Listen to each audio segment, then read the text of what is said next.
اللهم صل على محمد وآل محمد. اللهم صل على محمد. بسم الله الرحمن الرحيم. الحمد لله وكفى وسلام على عباده الذين اصطفى.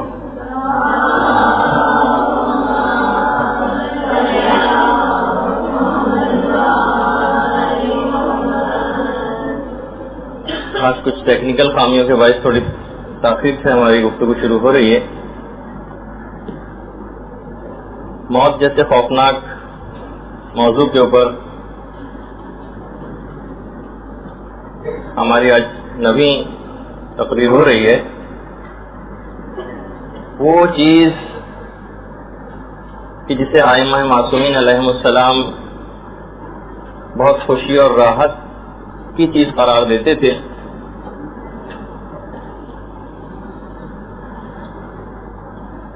بہت راحت اور خوشی کی چیز قرار دیتے تھے، تو ہم کیوں نہ اس کو وہی چیز سمجھیں کہ جو ائمہ معصومین علیہم السلام نے قرار دی. ایمان اور عمل صالح کے ساتھ یقیناً موت ایک بہترین تحفہ ہے اور ایک بہت ہی راحت پہنچانے والی چیز ہے. لوگ آئے امام کے پاس اور فرماتے ہیں کہ مولا کوفے میں آپ کے ایک صحابی مفضل ابن عمر، کہ وہی مفضل ہے جن کی توحید مفضل والی روایت بہت مشہور، کہا کہ مفضل کوفے میں شدید ترین بیمار ہیں، مولا آپ دعا کریں کہ پروردگار عالم مفضل کو صحت کاملہ و عاجلہ نصیب فرمائے. امام نے ایک عجیب جملہ کہا کہ مفضل کو اب دعائے صحت کی کوئی ضرورت نہیں، مفضل راحت پا چکا.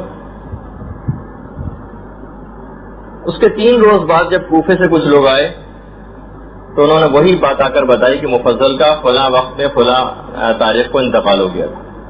امام نے دعائے صحت کے جواب میں یہ بات فرمائی تھی کہ مفضل راحت پا چکے، وہ آرام و سکون کی جگہ پر پہنچ گئے، اب ان کو دعائے صحت کی ضرورت نہیں.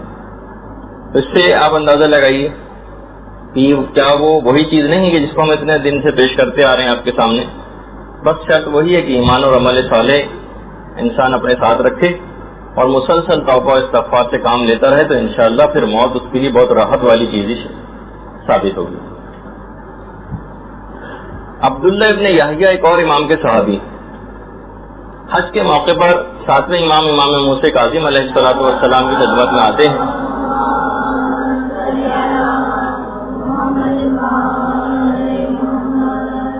امام نے عبداللہ سے کہا کہ عبداللہ جتنا بھی عمل خیر کرنا چاہو کر لو کیونکہ تمہاری موت قریب ہے.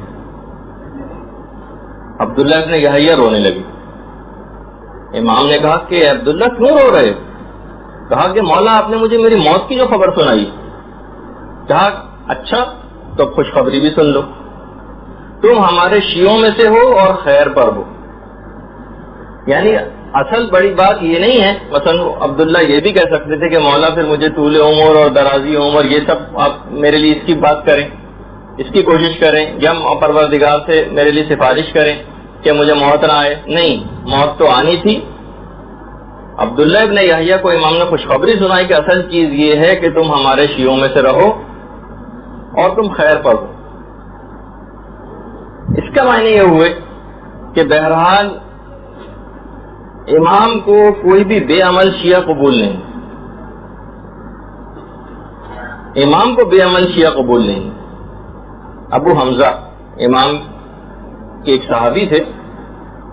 ابو حمزہ کے متعلق ایک دفعہ امام نے لوگوں سے پوچھا کہ مولا، امام نے پوچھا کہ بتاؤ کہ ابو حمزہ کا آج کل کیا حال ہے؟ لوگوں نے کہا کہ مولا وہ تو بالکل صحت مند ہے. امام نے فرمایا کہ ابو حمزہ کو میرا سلام کہنا اور کہنا فلاں تاریخ تک وہ مرنے کی تیاری کر لے.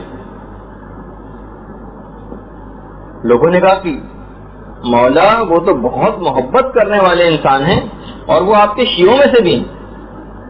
امام نے فرمایا وہ ٹھیک ہے مگر ہمارے پاس ابو حمزہ کے لیے کوئی خیر نہیں. اب آپ اس کو جملوں کو سوچتے جائیے کہ امام فرما رہے ہیں ہمارے پاس ابو حمزہ کے لیے کوئی خیر نہیں. راوی نے کہا مولا وہ آپ کا شیعہ ہے. فرمایا ہاں بشرطے وہ اللہ سے ڈرتا ہو اور گناہوں سے بچتا ہو. اگر ایسا ہے تو وہ ہمارے ساتھ ہمارے درجے میں ہوگا.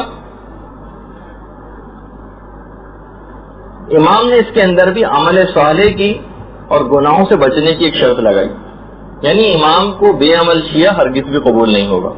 اور اس کے بعد راوی کہتا ہے کہ جو امام نے وقت اور تاریخ بتائی تھی اسی میں ابو حمزہ کا انتقال ہو گیا. تب آپ نے دیکھا کہ بہرحال اس کے اندر کامیابی اگر حاصل کرنی تو وہ بغیر عمل کے حاصل نہیں ہو سکتی.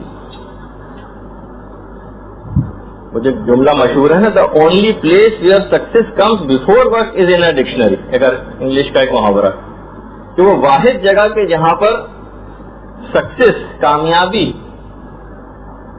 کسی کام سے پہلے آ جاتی ہے وہ فقط ڈکشنری. سکسیس ایس سے آتا ہے، ورک ڈبلو سے آتا ہے. یہ صرف ڈکشنری کے اندر ہی ملتا ہے کہ کسی کو بغیر کچھ کیے کامیابی مل گئی. اس کے علاوہ یہ چیز ایگزسٹ نہیں کرتی. یہی چیز ہمارے دین کے اندر بھی جاری و ساری ہوتی. کوئی بھی شخص اس بات کا اگر دعویٰ کرے کہ وہ فقط صرف اور صرف اپنے عقائد ہی کے اوپر نجات پا جائے گا اور بس اچھے عقائد رکھیں گے اور عمل سے اس کا دور کا واسطہ نہیں ہو رہا ہے، تو اس کے ساتھ وہ تمام مشکلات اور پریشانیاں مرنے کے بعد شروع ہو جائیں گی، جس کا ہم اکثر اپنی گفتگو میں تذکرہ کرتے بھی رہتے ہیں. اور اس کے بعد جب قبر کا مرحلہ شروع ہوگا اس وقت اس کا تذکرہ اور آئے گا. اچھا، اب بہرحال اتنی ضرور بات ہے، وہ جو ہم نے پچھلی دفعہ 2-3 اقسام لوگوں کی بتائی تھی موت کے حوالے سے، کہ موت کو ناپسند کرنا. بہرحال عبادت کے لیے موت کو ناپسند کرنا، اعمال خیر کو زیادہ سے زیادہ انجام دینے کے لیے موت کو ناپسند کرنا، یہ تو کوئی مذموم بات نہیں ہے اور ممدوح، قابل تعریف ہو سکتی. بہت سے انبیاء علیہم السلام نے بھی موت کو ناپسند کیا تھا. حضرت ابراہیم کے پاس ملک الموت اکثر آیا تھا اور اس کے بعد آ کر ملک الموت واپس چلا گیا.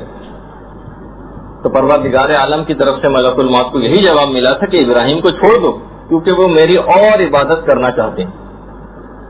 ایک دفعہ پھر روایات میں ملتا ہے، باقاعدہ علل الشرائع کے اندر جو روایت ہے شیخ صدوق نے لکھی ہے کہ ایک دفعہ حضرت ابراہیم نے ایک بوڑھے شخص کو جو بہت زیادہ بوڑھا ہو گیا تھا کھانا کھاتے دیکھ لیا، کہ وہ کھانا اٹھا کے اپنا لقمہ منہ میں لے کر جاتا ہے اور کبھی لقمہ ادھر نکل جاتا ہے کبھی ادھر نکل جاتا ہے اور منہ تک بھی نہیں پہنچ پاتا.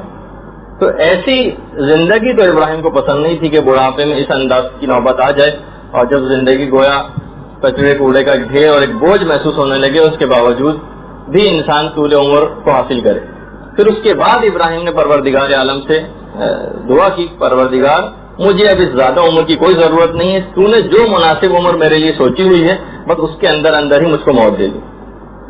اسی طریقے سے ہمارے چھٹے امام جعفر صادق علیہ الصلوۃ والسلام بھی فرماتے ہیں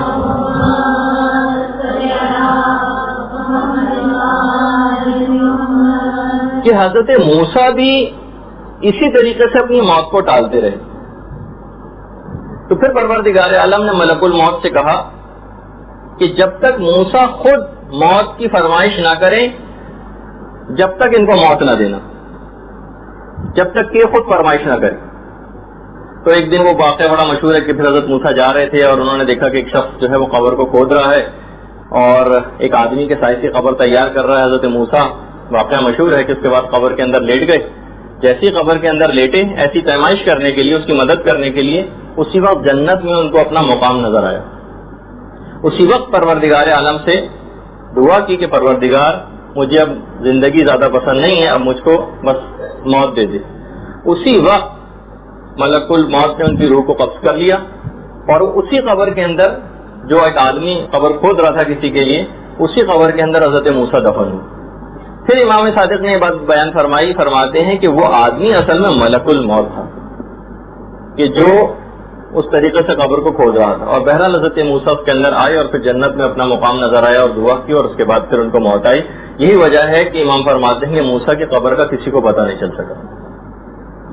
اچھا آپ بھی ایسا کر سکتی ہیں اگر کسی کو، جیسے کہ ہماری اکثر گفتگو میں آتا بھی رہا ہے کہ اگر کوئی شخص چاہے کہ میری عمر طویل ہو جائے اور میں زیادہ سے زیادہ رہا ہے آخرت کو جمع کر لوں تو ٹھیک ہے.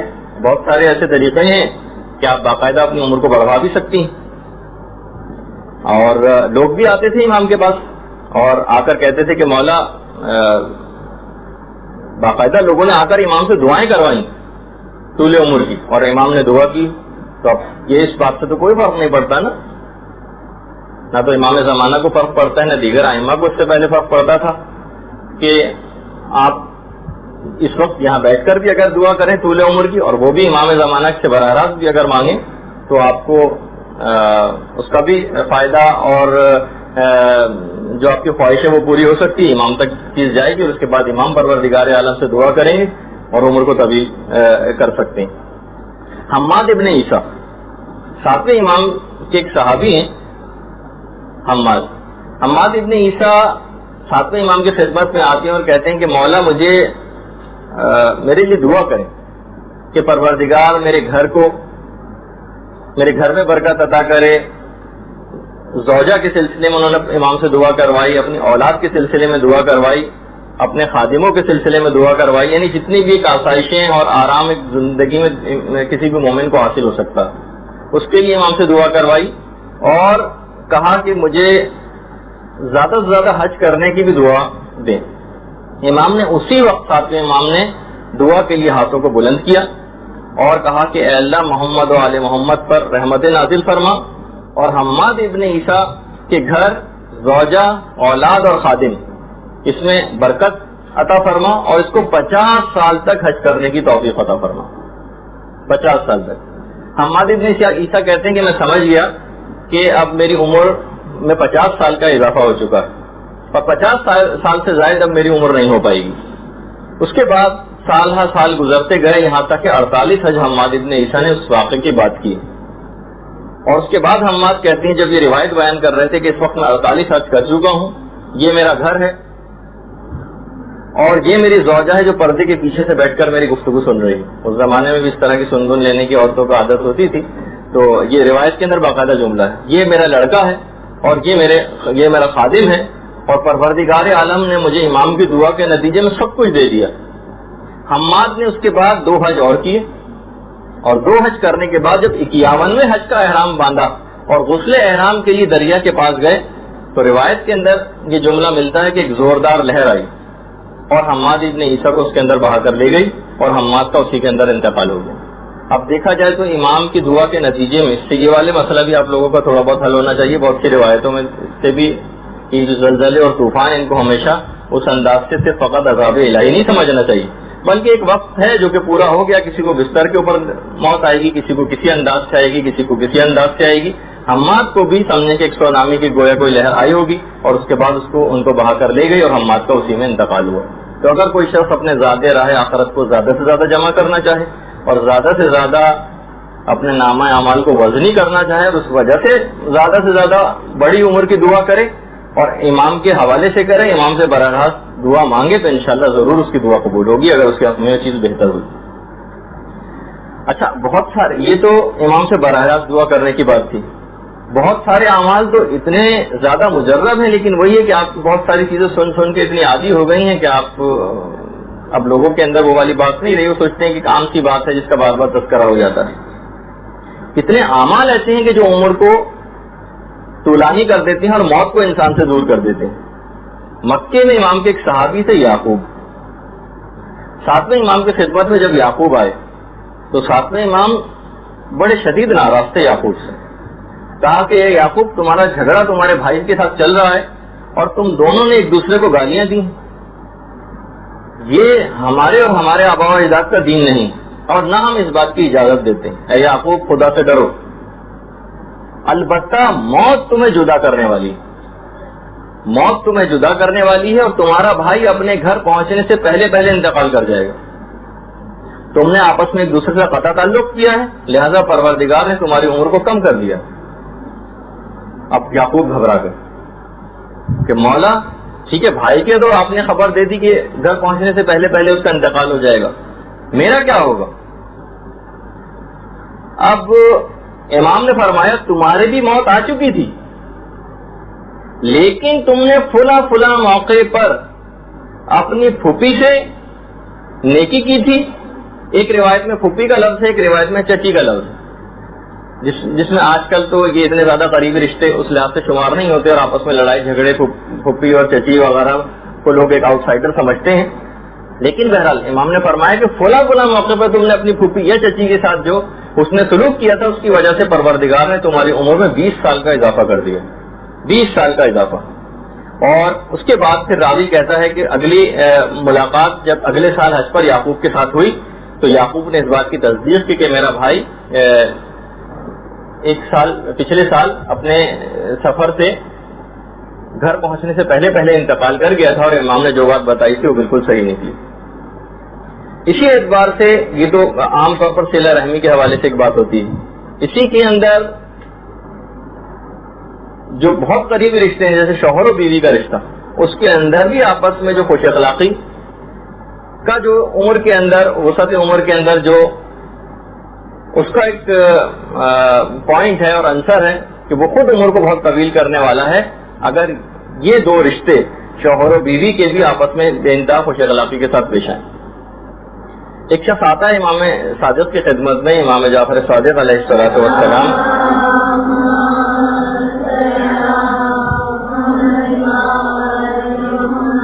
اور آ کر اپنی بیوی کی بہت شکایت کرتا ہے اور کہ مولا وہ مجھے بہت زیادہ تنگ کرتی ہے, میرے ساتھ بے انتہا بد اخلاقی اس کے ساتھ پیش آتی ہے. امام نے اس عورت کو کہا کہ اپنی بیوی کو میرے پاس لے کر آؤ. وہ آدمی بہرحال اپنی بیوی کو لے کر آیا. اس کی بیوی نے امام کی خدمت میں آنے کے بعد ہی امام کے سامنے ہی اپنے شوہر کو برا بھلا کہنا شروع کر دیا. امام نے اس کو بہت سمجھایا لیکن وہ باز نہیں آئی, بلکہ امام نے اس سے بات ارشاد فرمائی کہ دیکھو اگر تمہاری یہی روش باقی رہی تو تم 3 دن سے زیادہ زندہ نہیں رہو گی. اب بجائے اس کے کہ وہ مانتی اس بات کو, اس نے امام کے سامنے ہی کہا کہ میں تو خود موت کی تمنا کر رہی ہوں کہ اس کی صورت قیامت تک مجھے دیکھنی نصیب نہ ہو. اب دیکھیے امام کی خدمت میں بھی اس طرح کے بہت سارے واقعات آتے تھے. امام نے کہا کہ ٹھیک ہے اب اس عورت کو لے جاؤ, تمہارا جھگڑا 3 دنوں سے زیادہ نہیں رہے گا. بس وہ آدمی گیا. 3 دن کے بعد وہ آدمی واپس آیا اور کہا کہ مولا میں اپنی بیوی کو ابھی دفن کر کے آ رہا ہوں. تو امام نے فرمایا کہ شوہر کی نافرمانی کرنے والی کو یا اس کے ساتھ بد اخلاقی کے ساتھ پیش آنے والی عورت کو اس کی زیادتی کی وجہ سے اس کی عمر کاٹ کر شوہر کے اور اس کے شوہر کو اس سے نجات دے دی گئی. اچھا یہ تو ظاہر ہے کہ عورت بد اخلاق تھی تو اس کی عمر کم ہوئی. شوہر اگر بیوی سے بد اخلاقی کرے گا تو وائس ورثہ اس کی بھی عمر اسی طریقے سے کم ہو جائے گی. اور وہ جو واقعہ کہ ملتا ہے کہ ایک راوی امام کے پاس آتا ہے, امام کا صحابی کہتا ہے کہ مولا میرے بھائیوں نے اور میرے چچا زاد بھائیوں نے میرے گھر میں رہنا دشوار کر دیا, ان کو آپ سمجھائیے. امام نے کہا دیکھو صبر کرو. اگلے سال پھر حج پہ آیا, امام سے پھر آ کر شکایت کی کہ مولا ابھی تک ان کا ستانا مجھے ویسے ہی ہے, میرے بھائی اور میرے چچا زاد بھائی گھر میں شدید مجھے پریشانی میں مبتلا کر رکھا. امام نے کہا صبر کرو. تیسرا سال جب آیا اور پھر اس نے جب یہ آ کر شکایت کی تو امام نے کہا کہ اب تمہارے مسائل ختم ہونے والے ہیں. اور چند ہی دن کے بعد اس نے خبر دی کہ ایک ایسی وبا ہمارے علاقے کے اندر پھیلی کہ میرے وہ بھائی اور تمام چچا زاد بھائی بھی اس وبا سے ہلاک ہو گئے. امام نے فرمایا کہ ان بدسلوکی کی وجہ سے ایسا ہوا کہ جو انہوں نے تمہارے ساتھ جاری رکھا ہوا تھا, اس کی وجہ سے ان کی موت جلد اور قریب آ گئی. تو بہرحال اسی طرح کے جو نیک اعمال ہیں ان کے ذریعے ہم اپنی عمر کو بڑھوا سکتے ہیں. دیکھیے ہر لحاظ سے پروردگار عالم نے ہمیں متنبع کرنے کے لیے اور ڈرانے کے لیے چیزوں کو پہنچا دیا. باقاعدہ وہ ملتا ہے نا روایت کے اندر, ایک دفعہ شاید میں نے پیش بھی کیا آپ کی خدمت میں, ایک نبی وقت نے ایک دفعہ ملک الموت سے کہا تھا کہ کیا وجہ ہے کہ آپ اچانک اس طریقے سے آ جاتے ہیں, آپ کیوں اپنے کوئی قاصد روانہ نہیں کرتے؟ آپ کچھ قاصد روانہ کریں تاکہ لوگ ان سے ڈر کر متنبع ہو کر اپنی موت کی تیاری کریں.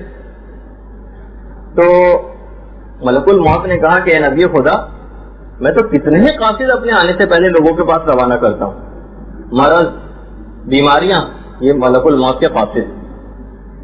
اب مثلا کسی کو اگر بلڈ پریشر کا مرض لاحق ہو گیا ہے یا مثلا شوگر کا مرض لاحق ہو گیا ہے, کوئی بھی ایسا مرض کہ جو اب جانے والا نہیں ہے, یہ ایک لحاظ سے ملک الموت کا قاصد ہے جو آ چکا. اب آپ کو اس کے بعد قاصد آنے کے بعد کافی وقت دیا گیا ہے کہ اپنے آپ کو آپ درست کر لیجیے. اس کے بعد ملک الموت نے کہا کہ جو بڑھاپا ہے یہ بھی میرا قاصد ہے. جب لوگوں کے سر میں جو سفید بال آنے لگتے ہیں یہ اس بات کی نشاندہی ہو جاتی کہ بس اب یہ اس کا وقت اب آ گیا ہے, اب یہ متنبع اس کو ہو جانا چاہیے. اسی طرح سے سماعت اور بینائی کا کم ہو جانا یہ بھی ملک الموت کا قاصد شمار ہوتا, سفید بالوں کا آ جانا, تاکہ لوگ بہرحال ان چیزوں سے ڈر کر معلوم ہو کہ اب یہ چیزیں اب لاحق ہو گئی ہیں, اب اپنے آپ کو ٹھیک کر لیں. اور ایک روایت میں تو یہ ہے کہ اولاد کی اولاد کا پیدا ہو جانا یہ ملک الموت کا قاصد. مثلا پوتا پوتی نواسا نواسی اگر کسی کے پیدا ہو گئے تو اب یہ اس بات کی نشاندہی ہے کہ اب تو ایک نسل کے بعد جو دوسری نسل ہے وہ بھی آ چکی ہے اور اب آپ کی کوچ کا وقت قریب آ گیا. تو بہرحال اور پھر یہ بھی ملک الموت نے کہا کہ جب لوگ ان سے نصیحت حاصل نہیں کرتے تو پھر میں آواز لگاتا ہوں کہ اے لوگوں میں نے تمہارے پاس جکے بعد دیگرے قاصد بھیجے, اب میرا کوئی قاصد نہیں آئے گا, اب میں خود آؤں گا اور میرے بعد اب کوئی نہیں آئے گا. تو یہ سب چیزیں ایسی ہیں کہ انسان کو بہت ساری چیزیں ایسی ہیں کہ جس سے متنبع ہو جانا چاہیے اور یہ ملک الموت کے قاصد چیزیں شمار ہوتی ہیں. ربی امام کے اور صحابی ربی رے بے یہ آئین ربی سے امام نے فرمایا اے ربی یہ دنیا مسرت, اس دنیا کی مسرت اور آسائشوں سے جتنا تم کشید کرنا چاہو, جتنا حاصل کرنا چاہو کر لو, لیکن نتیجہ آخر میں وہی ہوگا کہ جو موسم بہار کے آخر کا ہوتا ہے. پھل اور پھول سب اسی طریقے سے آتے ہیں لیکن سب اپنی مدت پوری کر کے بالآخر ختم ہو جاتے ہیں. لہذا امام نے فرمایا سبق حاصل کرو اور فرائض کو مد نظر رکھو, اپنے واجبات کی انجام دہی کے اندر مشغول رہو.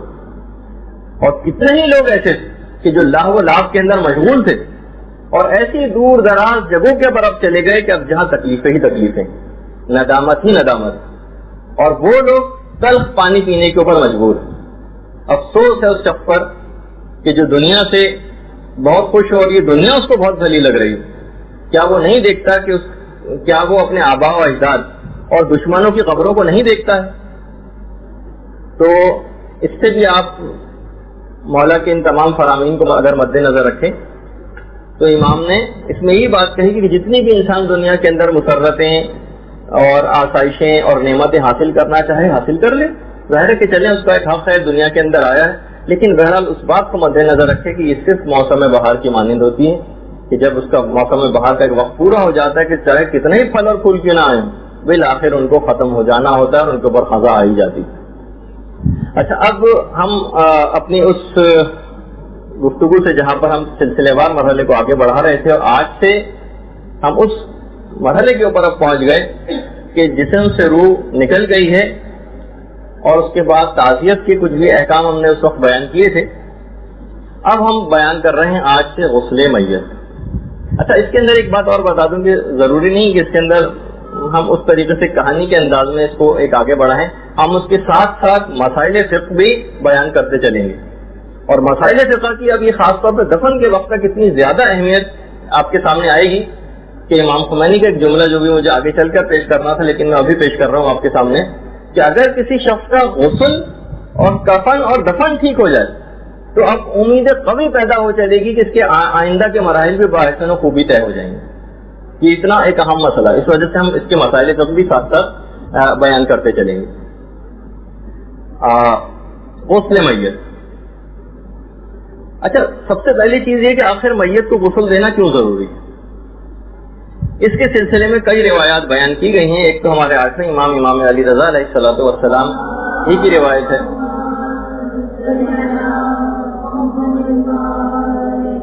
امام نے فرمایا کہ اصل میں اس کو غسل دینے کی وجہ میت کو یہ ہوتی ہے کیونکہ مرض سے پہلے, یہ موت سے پہلے اتنے امراض کے اندر اور آلودگیوں کے اندر انسان گرفتار ہوتا ہے,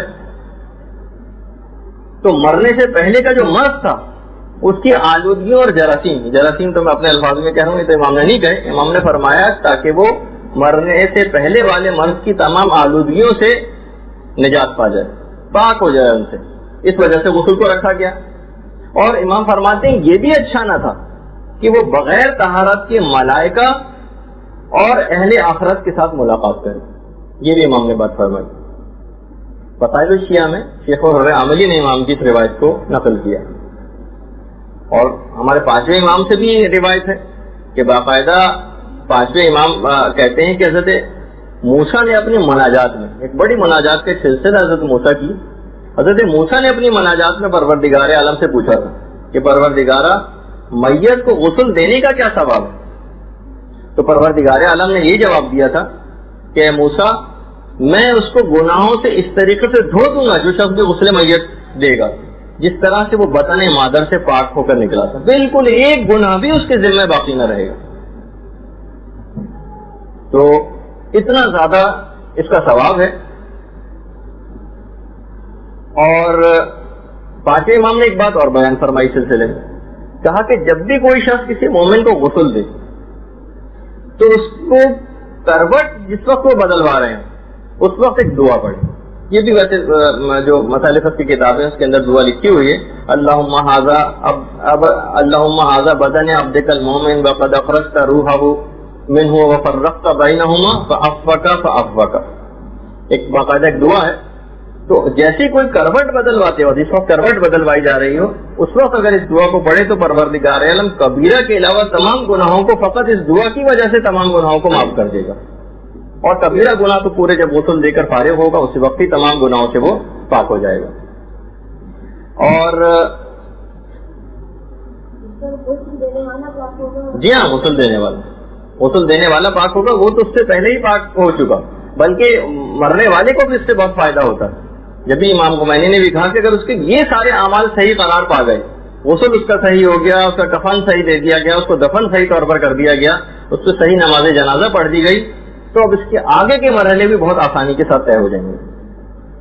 اور چھٹے امام یہ بھی بات بیان فرماتے تھے کہ امانت داری کا ضرور خیال کرو مردے کو غسل دیتے وقت. اگر کوئی شخص امانت داری کا خیال کرے مردے کو غسل دیتے وقت تو امام فرماتے تھے کہ اس کے تمام گناہ معاف ہو جائیں گے. اچھا بالکل یہی والی روایت پیغمبر اسلام سے بھی،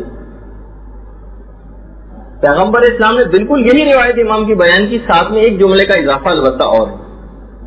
جب پیغمبر اسلام سے پوچھا گیا کہ یا رسول اللہ یہ بتائیے کہ امانت داری سے کیا مراد ہے، کہا جو کچھ بدن پر دیکھے کسی دوسرے کو نہ بتائے، یہ ایک امانت داری. اچھا مزید فرمایا نہیں پیغمبر اسلام نے، جو پیغمبر اسلام کی جو اصل میں روایت ہے وہ اس طرح سے آگے بڑھتی ہے کہ اگر وہ میت کے اعضاء کو نہ ڈھانپے،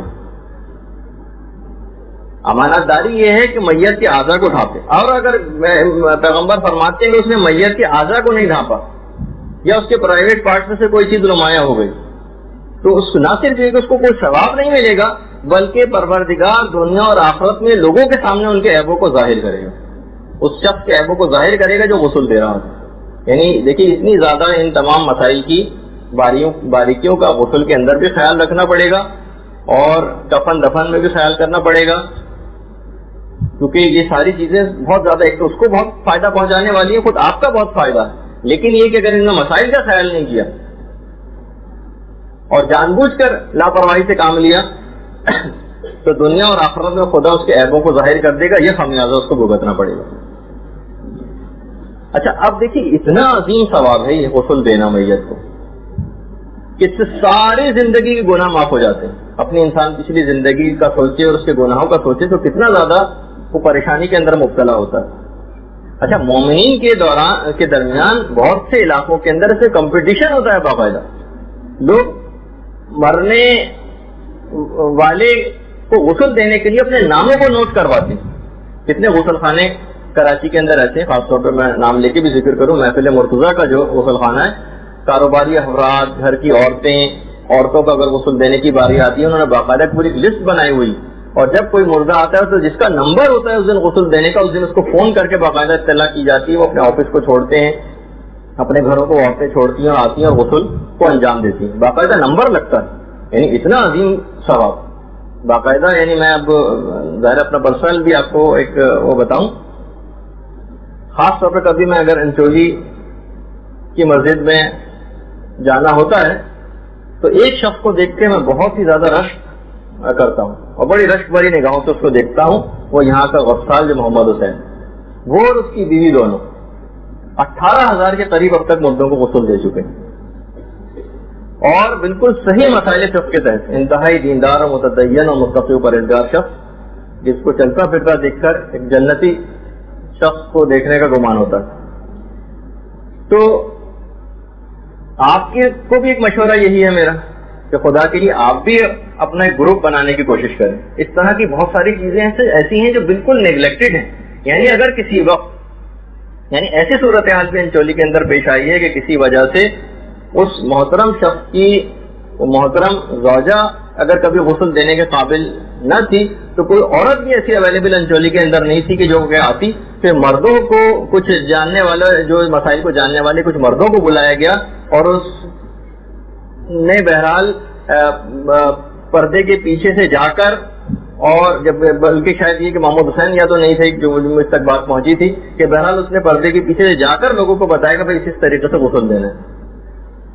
تو اب آپ اس سے اندازہ لگائیے نا کہ کس طرح سے کتنی زیادہ معاشرے کے اندر ان تمام چیزوں کی کمی. یعنی اگر کوئی میت یہاں پر پڑی ہوئی ہو اور کوئی غسال جو باقاعدہ جو غسال کے فرائض انجام دینے والے ہیں وہ اگر موجود ہوں تو کوئی شخص ایسا نہیں کہ جس کو اس کی معلومات ہو. دیکھیے بہت سارے آپ میں سے مجالس بھی پڑھتی ہیں، مجالس کا سلسلہ ایک اپنی جگہ پر بالکل ایک علیحدہ ہے، اور میں اصل میں تبلیغ اسی کو ہی سمجھتا ہوں. ذاتی طور پر میرا یہ کہ جو پورے سال بھی تبلیغ کرے اور مجالس کا جب سلسلہ آئے ایام محرم اس کے اندر بھی تبلیغ کو جاری رکھے. ہاں البتہ صرف پورے سال آپ خاموش بیٹھی رہیں اور اس کے بعد جب ایام اعضاء آ جائیں تو اس کے اندر بہرحال ایک گلیمر ہوتا ہے.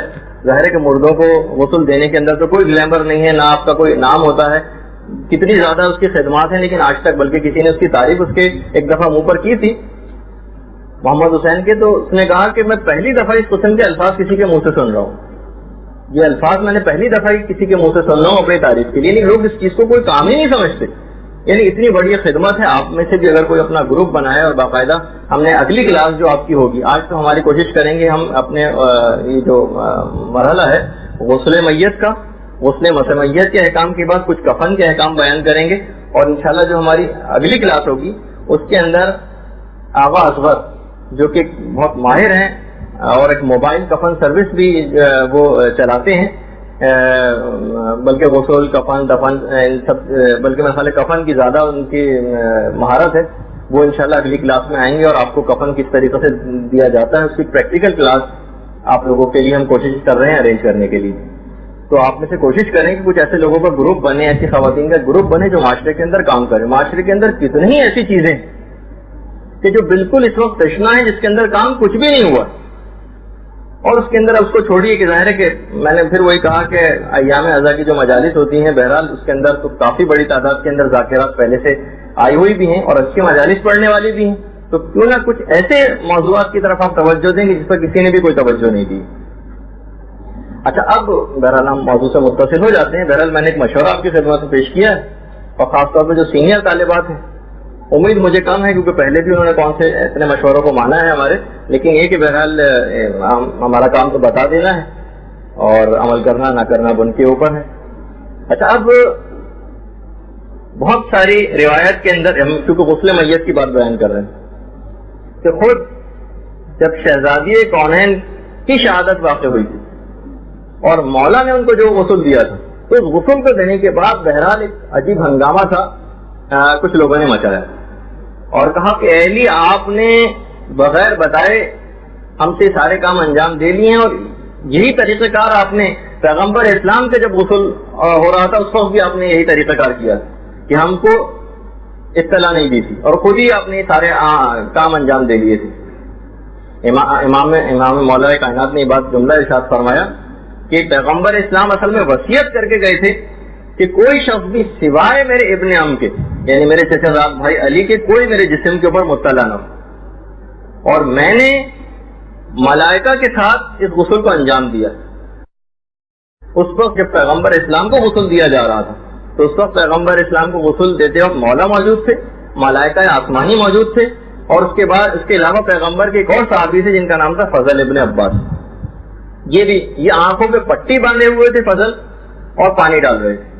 مولا فرماتے ہیں کہ جب میں نے پیغمبر اسلام کی قمیص کو اتارنا چاہا غسل دینے کے لیے تو کئی بار مجھے مسلسل اس بات کی آواز آتی رہی کہ آپ پیغمبر اسلام کی قمیص کو نہ اتاریں. کہیں سے ایک آواز آتی تھی جس کو میں دیکھ نہیں پاتا تھا. مولا یہ فرماتے ہیں پھر میں نے قمیص کے اندر ہاتھ ڈال کر ہی غسل کو انجام دیا. علل الشرائع کے اندر شیخ صدوق نے اس روایت کو لکھا. اچھا اب دوران غسل جس وقت بھی غسل دیا جا رہا ہو, چند ایک چھوٹے چھوٹے بس میں فقہی مسائل بیان کر رہا ہوں, لیکن آپ کو اصل میں جب پریکٹیکلی اس کو کرنے کی ضرورت پیش آئے اور آپ باقاعدہ وہاں جا کر سیکھ بھی سکتی ہیں, بلکہ آپ جا کر ان کی خاتون معظمہ ان سے ملاقات بھی کر سکتی ہیں کہ جب کبھی ایسا موقع پیش آ جائے تو آپ خود ذرا ٹو میں رہیں کہ کب کوئی ایسی عورتوں کی کوئی میت وہاں پر آتی ہے کسی عورت کی, تو آپ وہاں پہ پہنچ جائیں, غسل کو سیکھیں گے کس طریقے سے غسل دیا جاتا ہے. اس کا اتنا زیادہ ثواب ہے کہ باقاعدہ جو اس کے ثواب سے واقف ہیں وہ لائن میں نمبر نوٹ کرواتے ہیں اور اس دن کا انتظار کرتے ہیں کہ جب انہیں عظیم ثواب کو حاصل کرنے کے لیے جانا ہوتا ہے. تو اچھا جب سے غسل دیا جا رہا ہو اور جس کا عام طور پر خیال رکھا بھی جاتا ہے, بہتر یہ ہے کہ میت قبلہ رخ. اچھا میت کو غسل دینے سے پہلے وضو کرانا واجب نہیں ہے, البتہ مستحب یہ ہے کہ بہرحال میت کو ایک وضو کروا دیا جائے اور اس کے بعد غسل کروایا جائے. یعنی وضو کو غسل کے اوپر بہرحال مقدم رکھنا یہ مستحب ہے. اگر کسی نے کسی میت کو غسل دیے بغیر دفن کر دیا یا مثلا غلط غسل دے دیا, ایسے غسل دینے والے اور علاقوں کے اندر موجود ہیں کہ جب اطلاع ملتی ہے تو واقعی سر پیٹنے کو دل چاہتا ہے. یعنی بالکل مسائل سے ناواقف شخص, نہ وہ تقلید کو جانتے ہیں نہ کسی مسائل کو جانتے ہیں, بس ایسے ہی جو انہوں نے ادھر ادھر دیکھا ہے تھوڑا پانی وانی ڈالنا, بس وہ اس سے صرف واقف ہے. اتنا اہم مسئلہ ہے کہ اگر کسی کو غلط غسل دے دیا گیا اور آپ کو یقینی طریقے سے اس بات کی اطلاع مل گئی کہ غسل غلط دیا گیا, تو اگر میت کو دفن بھی کر دیا گیا ہو تو واجب ہے کہ دوبارہ قبر کو کھودا جائے, میت کو واپس باہر نکالا جائے, دوبارہ صحیح غسل دیا جائے, اس کے بعد غسل دے کے دفن کیا جائے. البتہ اس میں کچھ مسائل اور بھی ہیں, مثلا اتنا وقت گزر جائے یا بہت زیادہ میت کی توہین ہو رہی ہو یا اس طرح کا, تو پھر بعض اوقات اس میں کچھ وہ مل جاتی ہے ریلیکسیشن. تو بہرحال لیکن اس کے اندر بات یہ, اور دوسرا اہم ترین مسئلہ ہے وہ ہے میت کے غسل کی اجرت نہ لینے کا مسئلہ. بلکہ اجرت تو میت کے غسل کی نہیں لی جا سکتی. ہاں مثلا کوئی شخص ویسے ہی غسال کو کچھ اپنی طرف سے نہ کوئی بات طے ہوئی ہے نہ کچھ ہے, وہ کچھ ویسے ہی اس کو پیسے دینا چاہے, ہدیہ دینا چاہے, تو اس میں کوئی حرج نہیں. یا اگر کوئی باقاعدہ اس کو طے ہی کرنا چاہے تو بہرحال میت کے غسل کی تو اجرت نہیں لی جا سکتی, وہ تو حرام ہے. اگر کسی نے غسل میت کی باقاعدہ اجرت لی ہے تو وہ غسل بھی باطل ہو جاتا ہے, کیونکہ اس میں قصد قربت ضروری, یعنی ایک حکم خدا کی بجاوری کی خاص نیت. اس میں البتہ جو شخص بھی غسال ہے, غسال, وہ صابن لگانے کی میت کو اعضا کو صابن سے دھونے کی اجرت لے سکتا ہے, یا مثلا اعضا وضو, یہ جو اعضا ہیں اس کے جسم کے غسل دینے کے بعد ان کو ایک پاک کپڑے سے خشک کرنے کی اجرت لے سکتا ہے, یا مثلا اس کے جوڑوں اور انگلیوں کو نرم وغیرہ کرنے کی اجرت لے سکتا ہے. یہ ایک بہرحال اس کے اندر ایک مسئلہ ہے. عام طور پر جو میت کے غسل کے احکام ہیں ان کے اندر بھی چیز لکھی ہوئی ہوتی ہے. اچھا اگر میت کے اوپر کئی غسل واجب ہوں, یہ جب آپ کبھی ایسا دینا شروع کریں گی تو اس وقت آپ کے سامنے بہت سارے اس طرح کے کیسز آئیں گے, اور بعض اوقات ایسا کوئی بہت سے حالات میں ہو سکتا ہے کہ ایسا عالم بھی اویلیبل نہ ہو جو ان چیزوں کا جواب دے سکے, تو کچھ نہ کچھ معلومات اس میں وسیع کر کے اس میدان میں ہے. اگر میت پر کئی غسل واجب ہوں, مثلا میت جو ہے وہ نجاست کے عالم میں ہو, حیض وغیرہ کے عالم میں, اور اس کا انتقال ہو گیا ہو, یا میت کے اوپر مثلا نفاس کا غسل واجب ہو, تو بہرحال کئی بھی اگر غسل ہیں تو ایک فقط غسل میت کو دینے سے ہی سارے غسل اتر جاتے ہیں, الگ الگ اس میں غسل دینے کی ضرورت نہیں ہوتی. ہاں البتہ دوران غسل یہ اکثر مسئلہ پیش آ جاتا ہے کہ اگر کوئی بیرونی نجاست میت کے جسم کے اوپر سے نظر آئے, آپ کو بیرونی طور پر کوئی نجاست لگی ہوئی ہے, میت کے جسم سے کوئی نجاست بعض اوقات نکل آتی ہے, تو بہرحال غسل کے اعادے کی تو ضرورت نہیں. یعنی آپ یہ نہیں کریں گے کہ غسل دوبارہ دو, نہیں, غسل کے اعادہ کرنے کی ضرورت نہیں ہے. البتہ صرف اس جگہ کو پاک کر لیا جائے گا کہ جس جگہ کو نجاست لگی ہوئی. ہاں البتہ علماء نے کہا وہ بھی بہتر قرار دیا ہے, واجب تو نہیں کہ اگر میت کا اپنا ہی پیشاب پخانہ جسم سے باہر نکلا ہے, خود میت کا اپنا, تو جسم کو صاف کرنے کے ساتھ ساتھ اگر اس کو ایک دوبارہ غسل کا اعادہ کر لیا جائے تو بہت بہتر ہے، البتہ واجب تو پھر بھی نہیں ہے، یہ ایک خاص طور پر بات ہے۔ اور یہ جو ازالہ خبث جس کو کہا جاتا ہے، یعنی میت کے جسم پر کوئی ظاہری نجاست لگ جائے، بعض اوقات ہوتا ہے کہ اس طرح کی میتوں کا بہت زیادہ دیکھنے میں آتا ہے کہ مثلا میت کو قبر کے اندر لٹا بھی دیا ہے اور اس کے بعد ہمیں اس کے کفن کے اوپر جسم کی کوئی نجاست لگی نظر آ رہی ہے، چاہے وہ میت قبر کے اندر ہی کیوں نہ رکھ دی گئی، تب بھی اس کے احکام بھی ہیں کہ اس کو یا تو پاک کیا جائے، یا پاک کرنا بھی اگر ممکن نہیں ہے تو بعض حالات میں اس کپڑے کو کاٹنا ضروری ہو جاتا ہے وہ جو نجیس جگہ ہے۔ تو بہرحال اس کے کیونکہ ذرا تفصیلی مسائل ہیں، لیکن آپ کے دماغ میں کیونکہ دفن کی حد تک کا مرحلہ عام طور پر عورتوں کو نہیں انجام دینا ہوتا، غسل کے اندر خاص طور پر ایک چیز پیش آ سکتی ہے۔ اچھا، 8ویں امام نے ایک اور بھی وجہ غسل میت کو انجام دینے کی یہ بات بتائی تھی کہ جس وقت میت اصل میں نجیس کس وجہ سے ہو جاتی ہے، امام فرماتے ہیں کہ وہ نطفہ کے جس سے میت پیدا ہوئی وہ جب جسم سے نکلتا ہے تو اس کی وجہ سے پھر اس کو غسل دینا واجب ہو جاتا ہے، جب ہی اس کو کہا جاتا ہے کہ غسل جنابت کی طرح کا اس کو غسل دینا ہوتا ہے میت کو۔ تو بہرحال اچھا، ایک مسئلہ اور بھی اس کے دوران پیش آ سکتا ہے، ابھی ہم تھوڑے سے اس کے فقہی مسائل بیان کر رہے ہیں غسل میت کے، کہ اگر میت کو جس وقت غسل دیا جا رہا اس وقت اگر اس کے جسم کی کوئی جلد الگ ہو جائے، اس کے کچھ بال ٹوٹ جائیں، اس کا کوئی دانت الگ ہو جائے یا ناخن الگ ہو جائے تو اس کو کفن میں رکھ کر میت کے ساتھ ہی دفن کر دیا جائے، اس کو پھینکے وغیرہ نہیں کسی جگہ، بلکہ اس کو سنبھال کے رکھ لیں اور اس کو ساتھ ہی دفن کریں۔ بلکہ ایک روایت میں شاید جب دفن کا موقع پیش آئے گا اس وقت شاید اس کا دوبارہ تذکرہ کروں گا، تو خود امام معصوم کا جب اپنا دانت زندگی میں ٹوٹا تھا تو اپنے بیٹے کو بلا کر کہا تھا، جو اگلے امام معصوم تھے، کہ اس کو سنبھال کر رکھو، جب میں مر جاؤں تو میرے ساتھ اس دانت کو قبر میں ساتھ دفن کرنا۔ تو اس طرح کی عام زندگی کی بہت ساری ایسی چیزیں ہیں کہ انسان اس کو سنبھال کے رکھ سکتا ہے۔ ہم دفن کے وقت بہت ساری تفصیلات بتائیں گے کہ ساتھ کیا کیا چیزیں دفن ہو سکتی ہیں، اس وقت شاید اس دانت کا تذکرہ دوبارہ بھی آئے۔ اچھا، پھر جب میت کو مکمل طور پر غسل دے دیا جاتا ہے، وہ تو کیونکہ پریکٹیکلی آپ دیکھیں گے بھی تو آپ کو بہت ساری چیزوں کا اندازہ ہو جائے گا، میں غسل میت کا طریقہ کار نہیں بتا رہا جب، تو میت کو پاک کپڑے سے خشک کرنا یہ بھی ثواب رکھتا ہے، میت کو خشک کیا جائے۔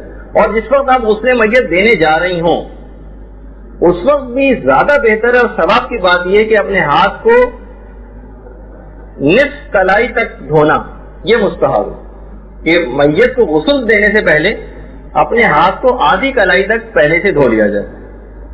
اور میت کی جب قمیض اس وقت اتاری جائے، یعنی روایتوں کے اندر یہ بھی تذکرہ آیا ہے اس کا، اور اسی سے علماء نے مسئلہ بھی نکالا ہے کہ میت کی جس وقت قمیض اتاری جاتی ہے غسل کو دیتے وقت، تو میت کی قمیض کو پاؤں کی طرف سے اتارا جائے کھینچ کے، چاہے اس میں وہ قمیض پھٹی کیوں نہ جائے۔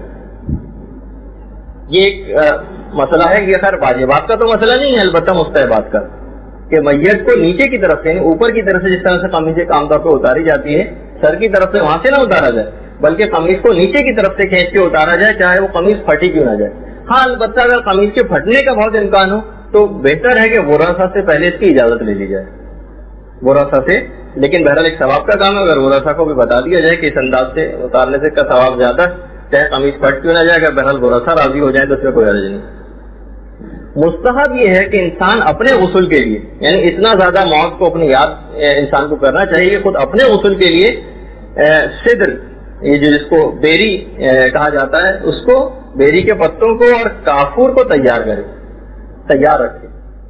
پیغمبر اسلام جب بھی کبھی غمگین ہوتے تھے، جس کو میں تھوڑا سا انگریزی لفظ استعمال کر دیا جائے، ڈپریشن کی حالت میں ہوتے تھے، پیغمبر اسلام کے ساتھ بھی ہوتا تھا، بہت سے موقعوں کے اوپر بہت غمگین ہوتے تھے، تو پیغمبر اسلام بیری کے پتوں سے اپنے سر کو دھوتے تھے۔ یہ ایک اہم بات ہے جو روایت کے اندر لکھی ہوئی، اور یہ بھی روایت کا جملہ ہے، فَأَمَرَهُ جِبْرَائِیل أَن يَغْسِلَ رَأْسَهُ بِالسِّدْرِ، جب بھی کبھی پیغمبر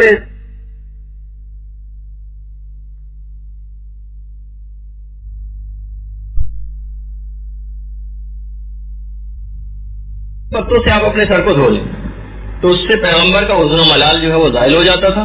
تو بہرحال اگر ہم بھی ایسا کر کے دیکھیں کبھی، آپ جیسے کہ روایت کے اندر ذکر ہے، البتہ اتنا ایک موقع سے فائدہ اٹھاتے ہوئے ایک بات اور بتا دی جائے، علماء کا سب کا کہنا یہ ہے کہ طب معصومین کے حوالے سے جتنی بھی طب امام صادق ہے، طب امام رضا ہے، اور مختلف طب نبوی ہے، اور بہت ساری آپ کے پاس کتابیں بھی اویلیبل ہوں گی. زیادہ تر جتنی بھی روایتیں طب معصومین کے حوالے سے علماء نے وہ ضعیف قرار دی.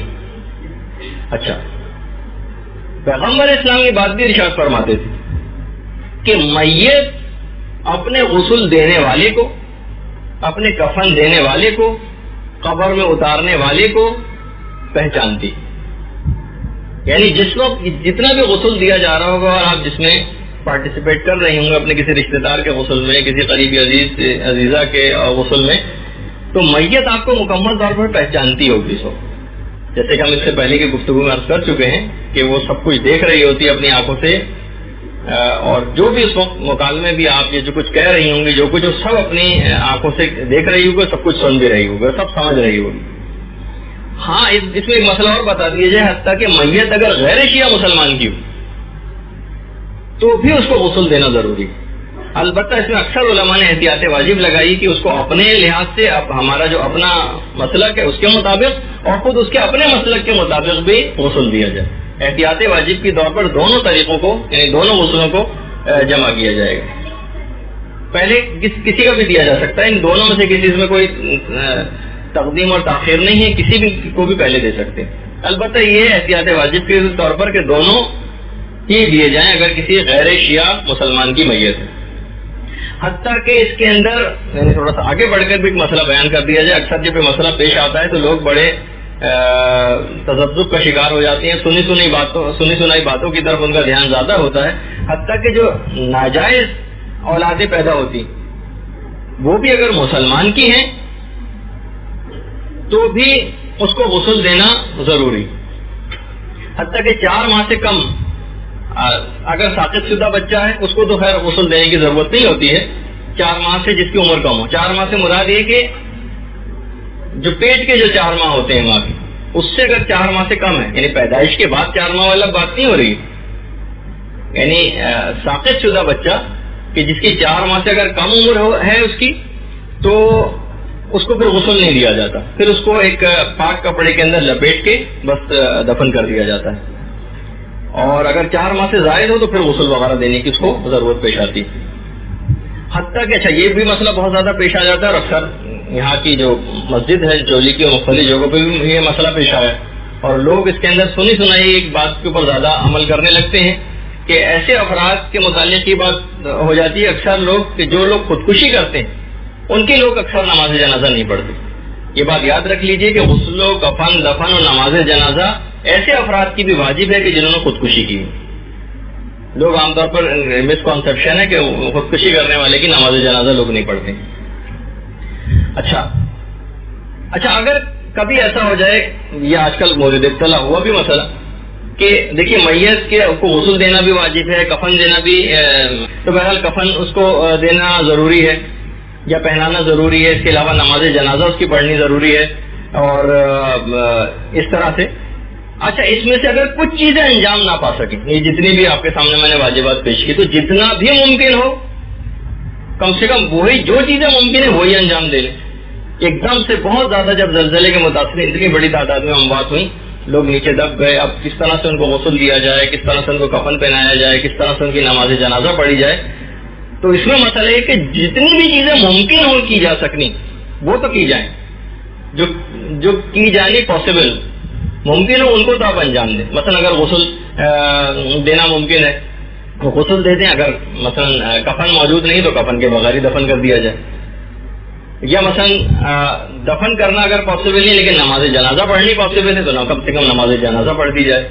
یعنی یہ نہیں ہے کہ اگر کوئی ایک چیز نہ ہو تو اس کے بعد سب چیزیں جو ہیں وہ ہم یہ سوچیں کہ نہیں اب کچھ کرنے کی ضرورت نہیں. نہیں وحشت قبر کی کہنا چاہ رہے ہیں، جی ہاں وحشت قبر کی نماز اس کے باوجود بھی ہوگی. یہ جب ہم وحشت قبر میں جائیں گے تو اس وقت خاص طور پہ جب فشار قبر اور میت کو قبر کے اندر لٹا دیں گے، اس وقت کے جب احکامات بیان کریں گے نا تو اس وقت اس بات کی تفصیل آئے گی کہ بہت سے لوگ ہیں جن کو دفن ہونا بھی نصیب نہیں ہوتا. بہت سے لوگ ایسے ہیں کہ ان کی راکھ ہوا میں بکھیر دی جاتی، ان کو کیسے فشار قبر ہوتا ہے اس کی ہم ایک تفصیل بیان کریں. جیسے وہ پتہ نہیں، مجھے تو شعر تو یاد نہیں، کسی شاعر نے یہ کہا ہے کہ جو لوگ زیادہ ہاتھ کی لکیروں پر یقین کرتے ہیں ان کے متعلق کسی شاعر پر مفہوم یہ تھا، شعر تو میں بھول گیا، کہ ان لوگوں کی بھی تقدیریں ہوتی ہیں جن کے ہاتھ نہیں ہوتے. تو بعض اوقات یہ بھی ہوتا ہے کہ یعنی چاہے وہ اس کا جسم بھی اگر کسی کا نہ رہے تب بھی اس کے اوپر فشار قبر ہوتا ہے. اچھا پھر فشار ہوتا کیا ہے؟ ہمارے دماغ میں یہ ویسا تصور ہے فشار کا، وہ بھی ہم بتائیں گے آپ کو کہ مومن کو فشار کیا ہوتا ہے. اچھا جیسے کہ ہم نے ایک دفعہ شہید کا متعلق بتایا تھا کہ اس کو موت کے وقت فقط ایک چیونٹی کے کانٹے کے برابر تکلیف ہوتی، یعنی فشار. البتہ ابھی آپ نے بیچ میں اس میں ذکر چھیڑ دیا، لیکن ہم اپنے بہتر ہے کہ اس کو اپنے موقع پر بیان کریں کیونکہ اس کی ایک الگ تفصیل بہرحال ہوتا ضرور ہے ان کے ساتھ بھی. اچھا اگر کبھی جسم کا کوئی ٹکڑا جدا ہو جائے، مثلا اگر گوشت تو موجود ہو لیکن اس میں ہڈی نہ ہو، مثلا بہت ساری ایسی چیزیں ہو سکتی ہیں کہ گوشت موجود ہے یعنی گوشت کٹ کے گر گیا اور ہڈی اپنی جگہ پہ موجود رہی ہے، اس کے ساتھ ہڈی نہیں ہے گوشت کے ساتھ، تو اس کو تو فقط کپڑے میں لپیٹ کر دفن کر دینا چاہیے. کبھی ایسا نوبت آ جائے یعنی اس میں کچھ بھی واجب نہیں. یہ نہیں کہ اب ہم اس جسم کا جو کٹا ہوا گوشت ہے اس کے اوپر وہ اس کو غسل دے رہے ہیں، اس کو کفن پہنا رہے ہیں، نماز جنازہ وغیرہ پڑھ رہے ہیں، اس کی کوئی ضرورت نہیں. ہاں البتہ گوشت بھی ہو اور ہڈی بھی ہو تو اس کو پھر غسل دے کر کپڑے میں لپیٹ کر دفن کر دیا جائے. البتہ نماز جنازہ اس کی بھی نہیں پڑھی جاتی. اچھا اب ایک بس مسئلہ اس کے اندر اور بیان کر دیا جائے، وہ ہے محرم جو حالت احرام ہو اس کا جو غسل ہوتا ہے، جو حالت احرام میں ہو اور اس میں وہ شخص انتقال کر جائے. بس ایک ٹیکنیکل سے ایک مسئلہ ہے کیونکہ یہ آپ کو بس بیان کر دیا جائے کہ جو بھی محرم ہوتا ہے اس کے لیے حالت احرام میں خوشبو کا استعمال حرام ہو جاتا ہے. اتنا اہم مسئلہ ہے خوشبو کے استعمال کے حرام ہونے کا کہ اگر کوئی شخص مر بھی جائے تو مرنے کے بعد بھی اس کے ساتھ خوشبو کا استعمال نہیں ہو سکتا. تو اس کو ایک تو آب کافور سے جو غسل دیا جاتا ہے، جو 3 غسل میت کو دیے جاتے ہیں اس میں آب کافور کا بھی غسل ہوتا ہے. ایک تو اس میں کافور نہیں ملایا جائے گا بلکہ خالص پانی سے ہی اس کا غسل ہوگا، یعنی 2 غسل خالص پانی کے ہوں گے کافور کی جگہ، کیونکہ خوشبو کا استعمال حرام ہے. اور جی جو محرم ہو یعنی جو شخص انتقال کر گیا ہے حالت احرام میں، اس کا انتقال ہو گیا، عمرے کا اس نے احرام باندھا ہوا تھا یا حج کا احرام باندھا ہوا تھا. ابھی میں اس کی تھوڑی سی تفصیل آگے چل کر بیان بھی کرنے والا ہوں. ایک تو کافور کے پانی سے اس کا غسل نہیں ہوگا، خالص پانی سے ہوگا. دوسری یہ کہ اس کے اعضاء سجدہ پر کافور ملا بھی نہیں جائے گا، یعنی میت کو ہنوت نہیں کیا جاتا. اس کے بھی ہنوت کے مسائل بھی ہم بیان کریں گے. تو بہرحال اس کو کیونکہ کوئی کسی بھی خوشبو، پھر ایک لوگ سوال پوچھتے ہیں، ہم کفن کے جب موضوع آئے گا اس کے اندر بھی اس کو لے کر آئیں گے کہ کیا میت کی کفن کو ویسے خوشبو لگائی جا سکتی ہے؟ ہمارا دل چاہ رہا ہے کہ عطر وغیرہ اس کے اوپر لگا دیں، پرفیوم چھڑک دیں تاکہ اس میں سے خوشبو آئے. تو بہرحال اس میں ہم خوشبو کی تفصیل بیان کریں گے کون سی خوشبو میت کو لگائی جا سکتی. اچھا جو شخص بھی عمرہ کر رہا ہو، اب دیکھیے تھوڑے سے میں نے کہا تھا نا خشک مسائل اس کے اندر آ جائیں گے لیکن اہم مسئلے ہیں. جو شخص بھی عمرہ کر رہا ہو اور تقصیر کرنے سے پہلے اس کا انتقال ہو جائے، اس کو اسی انداز سے غسل دیا جائے گا جو ابھی آپ کے خدمت میں ہم نے پیش کیا. یا اگر حج کر رہا ہو اور صحیح کرنے سے پہلے اس کا انتقال ہو جائے. لیکن بہرحال اس کی تفصیل کو آپ چھوڑیے کیونکہ یہ جب ایسا کوئی اتنا زیادہ یہاں کا بہرحال اتنا مسئلہ پیش نہیں آتا. جو لوگ جن لوگوں کے ساتھ پیش بھی آتا ہے وہ اس وقت وہیں حج کے موقع پر موجود ہوتے ہیں اور وہ وہیں غسل اور کفن دفن ان کا کیا جاتا ہے. اچھا اس میں ایک بات اور بتا دی جائے بس کیونکہ بہت سے اس میں آپ کے دماغی ذرا جلا ہوتی ہے کہ مرد اگر ہے تو حالت احرام میں اس کا اپنے سر کو چھپانا حرام تھا، تو اس کا سر تو چھپا سکتے ہیں محرم کا، صرف خوشبو لگانے مسئلہ ہوگا. یعنی یہ فقط محرم کے لیے والا مسئلہ ہے کہ اس کے لیے خوشبو کا استعمال حرام. مثلا اگر کوئی عورت عدہ وفات کے اندر اگر انتقال کر جائے تو اس کے لیے بھی زینت کرنا اور خوشبو لگانا حرام تھا، کیونکہ خوشبو بھی بہرحال ایک زینت کے اندر آتی.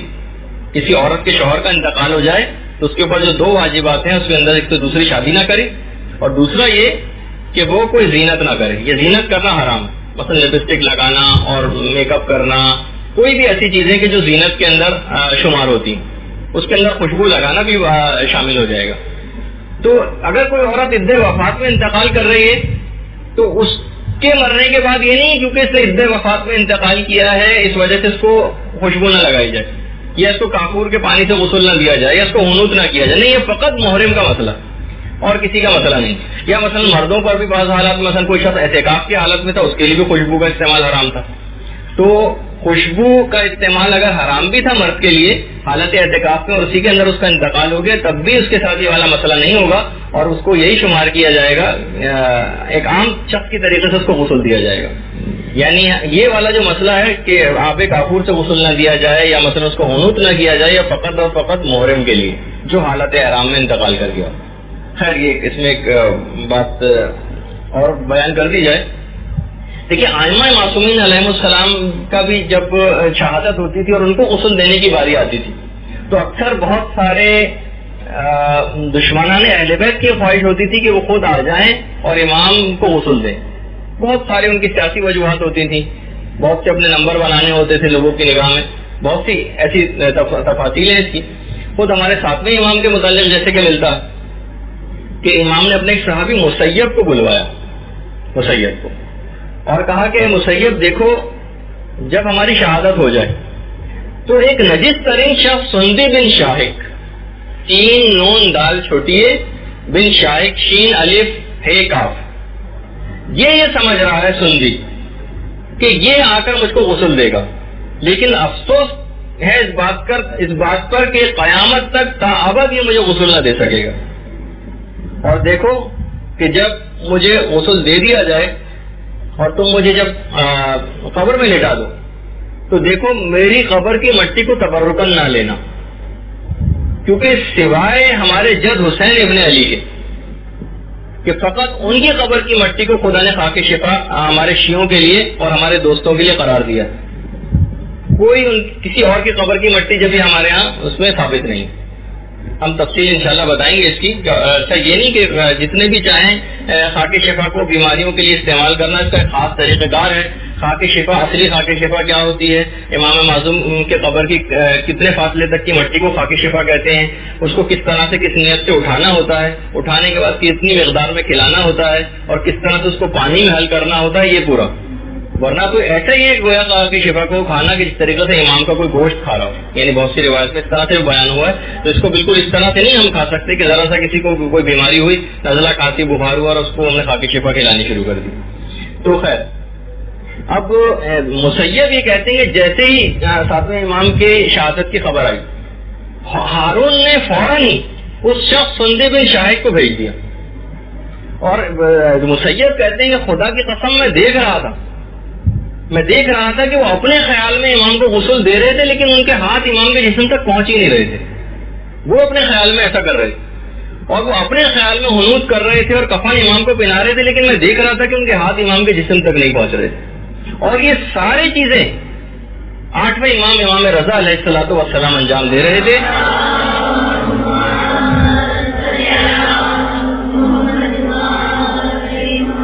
اور اس انداز سے امام لوگوں کے درمیان گھل مل گئے تھے کہ کوئی آٹھویں امام کو پہچان بھی نہیں رہا تھا کہ کون غسل دے رہا. اور وہ اپنے خیال میں صرف اس طرح سے ہاتھ چلا رہے تھے، ان کو پتہ ہی نہیں تھا کہ امام کے جسم سے ان کے ہاتھ کتنے دور ہیں. اور خود بہت سے ایسے بھی حالات دیکھیے ائمہ کی سیرتوں کے اندر آئے ہیں. اب بعض اوقات یہ کہ امام خود بادشاہ وقت کے پاس غسل میت کر کے اور ہنوت لگا کر ان کے پاس پہنچے. دیکھیے دین ہمارے پاس اتنی آرام سے نہیں آ گیا. کوئی ذاکر بہرحال اس کو اگر بیان کرنا چاہے تو کتنے غمناک الفاظ میں بیان کر سکتا ہے کہ چوتھے امام میں بات بیان فرماتے تھے. میں اس کانٹیکسٹ میں اس بات کو پیش کر رہا ہوں کہ دین کتنی سہولت اور آسانی کے ساتھ ہمارے سامنے موجود ہے، ہم پھر بھی اس کے اوپر عمل نہیں کرتے اور اس دین کو پھیلاتے نہیں ہیں امر بالمعروف کے ذریعے، جن کے لیے ائمہ معصومین نے کتنی مصیبتیں برداشت کی. چوتھے امام میں بات بیان فرماتے تھے کہ میں کیسے بیان کروں کہ میرے بابا کو کتنی اذیتیں دے کر شہید کیا گیا. میرے بابا کو اس طرح سے اذیت دی گئی تھی کہ جس طریقے سے کسی پنجرے کے اندر کسی پرندے کو سوئیاں چبو کے ہلاک کیا جاتا. بس میں اس سے زیادہ میں ذکر نہیں کر سکتا کیونکہ ابھی بیان کرنے کا موقع نہیں ہے، لیکن اگر آپ مجالس کے اندر اس کو بیان کرنا چاہیں تو کتنی غمناک بات ہے کہ ائمہ معصومین نے اس دین کی آبیاری کے لیے کس طرح سے اپنے خون کو دیا اور کتنی مصیبتیں تکالیف برداشت کی، اور ہم لوگ اس کے باوجود بھی اس دین پر نہ عمل کرنے کو تیار ہے نہ اس کو پھیلانے کو تیار ہے. چھٹے امام جعفر صادق علیہ الصلوۃ والسلام کو جب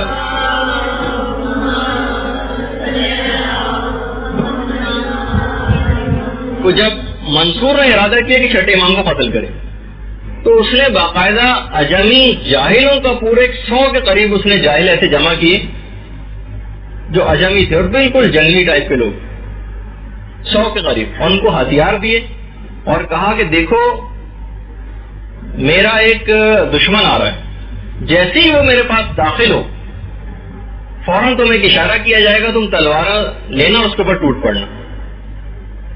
امام کو جب بلایا گیا تو امام جب تشریف لائے تو فوراً ان کو اشارہ کیا، جیسے ہی وہ لوگ تلواریں سونپ کے نکلے اور امام کے چہرے پر نگاہ پڑی فوراً اپنے تلواریں نیچے پھینک دی، ہاتھوں کو اپنی گردن سے باندھ لیا اور اپنے زمین سجدے میں گر پڑے اور اپنے زمین کو خاک کے اوپر مرنے لگے۔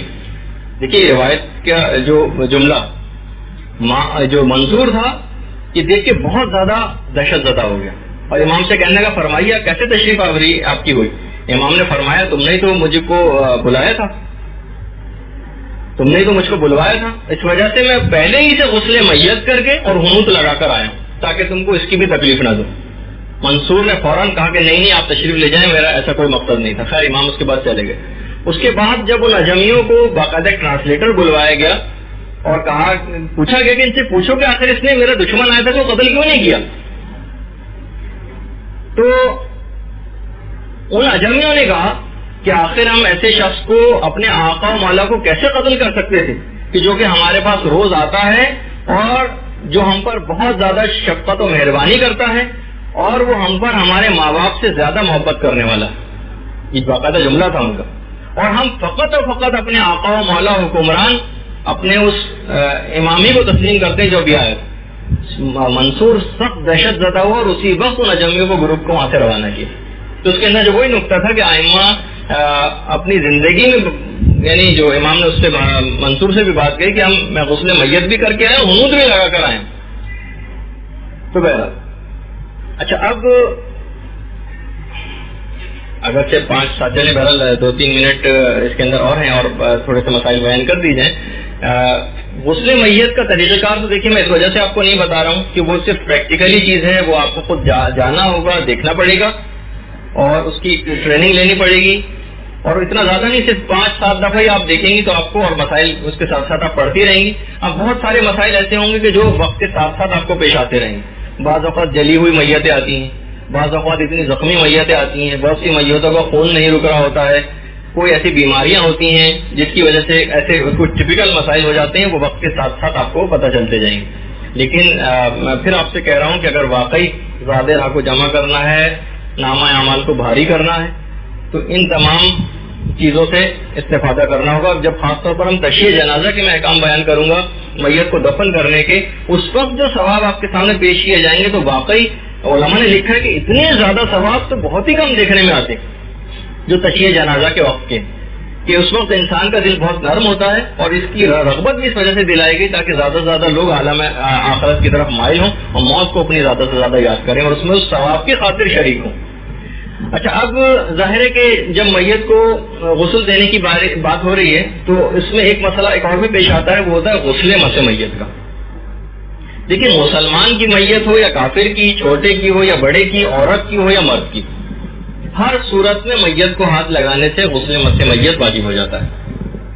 البتہ صرف وہی جو کہ اگر جو صفت جنین، یہ جو 4 ماہ سے کم کی عمر کا جو بچہ ہوتا ہے وہ شکم مادر ہی میں اگر مر جائے تو بہرحال اس کو ہاتھ لگانے سے غسل مس میت واجب نہیں ہوتا، جو 4 ماہ سے کم ہو، کیونکہ ابھی وہ روح جسے کہا جاتا ہے اس میں روح نہیں پڑی ہوتی۔ اچھا اس میں بھی کوئی فرق نہیں ہے کہ میت کے جسم سے ہمارا جسم ٹچ ہو جائے یا میت کا جسم ہمارے جسم سے ٹچ ہو جائے، اس میں کوئی فرق نہیں۔ یعنی ایسا نہیں ہے کہ وہ ہم خود بخود ٹچ ہو جائے، ناگہانی طور پر جسم ٹچ ہو جائے تو ہم پر غسل مس میت واجب نہ ہو، نہیں، ہر صورت میں، دونوں صورتوں میں غسل مس میت واجب ہو جائے گا۔ اچھا اس کے علاوہ ایک اور بھی مسئلہ ہے، وہ ہے کہ شہید کی میت وہ نہیں ہونی چاہیے اور واجب القتل کی بھی نہیں ہونی چاہیے۔ جو سینئر کلاسز کے کچھ احکام بتا بھی دیے گئے ہیں، شہید جو باقاعدہ زلزلے والے شہید نہیں، جو میدان جہاد میں مارے جائیں، اس کے تھوڑے سے مسائل آج تو وقت نہیں ہے، اگلی کلاس میں ہم تھوڑے سے بیان کریں گے، صرف 3 یا 4۔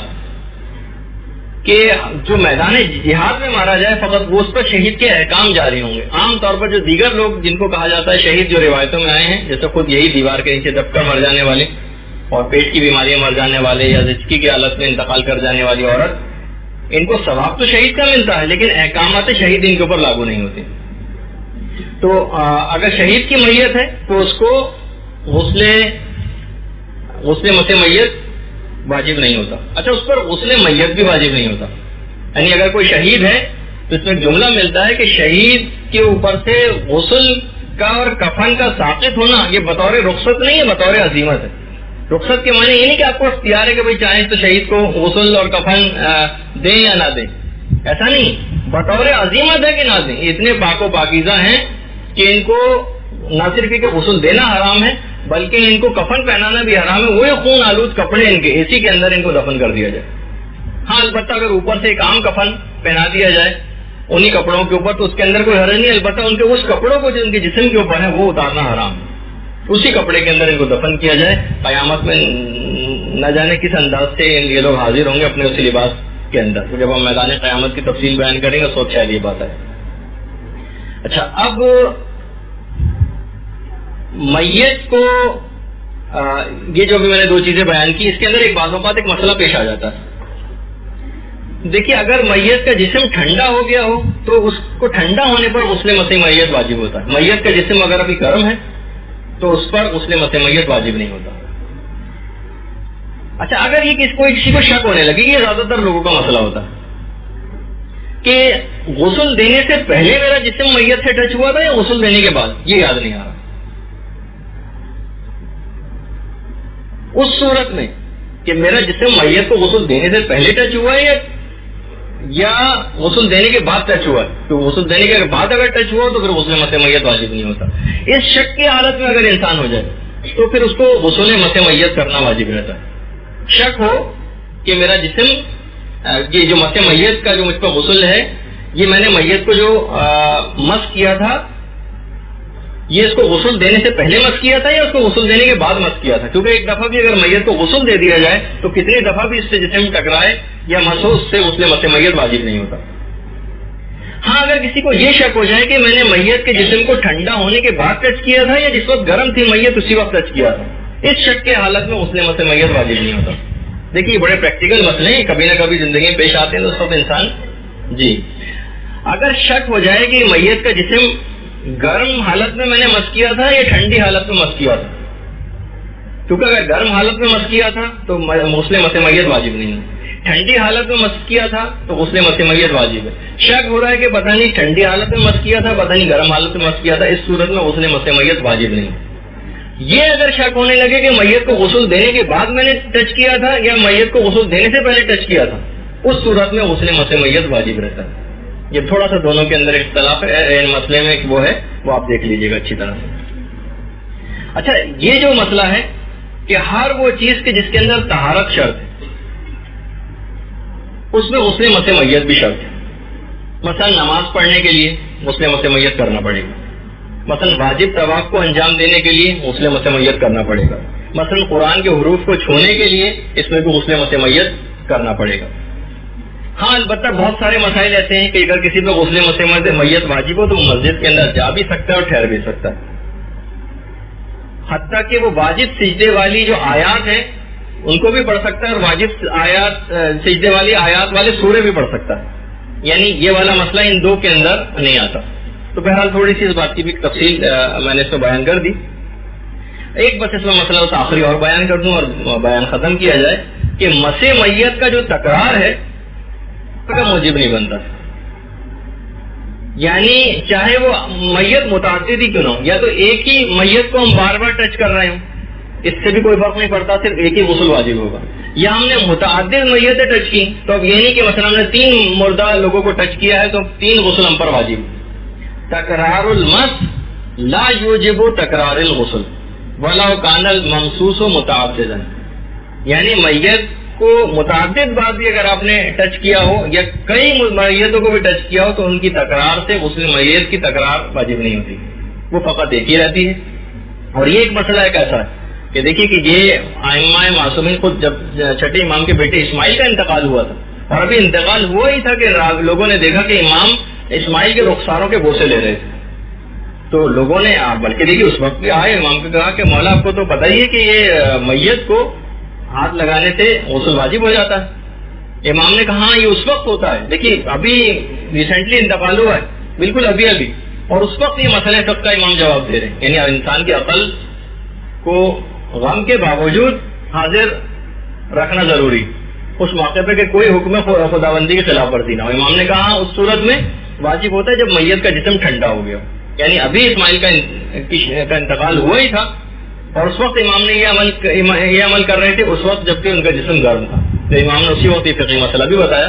آج کی حد تک میرا ارادہ تو یہ تھا کہ کفن کے بھی کچھ احکام اور کچھ باتیں بیان کر دی جاتی, لیکن آج گفتگو میں اتنا وقت نہیں بچا. اس کے فوراً بعد آپ کی ایک اور کلاس ہونا ہے, تو آج کے وقت تک ہم گفتگو یہیں پر روکتے ہیں. آپ میں سے بہت زیادہ تعداد میں جو سوالات ہیں میں نے سب ایک جگہ پہ ان کے جوابات لکھ کر اسٹیپل کر دیے ہیں. وہ اگر آپ جن افراد کے ہوں خواتین کے وہی لے سکتی ہیں. آج کی حد تک گفتگو ہم روکتے ہیں. السلام علیکم ورحمۃ اللہ. اللجن اللجن يا مولا اللجن اللجن اللجن اللجن اللجن اللجن اللجن يا صاحب السماء اللجن اللجن اللجن.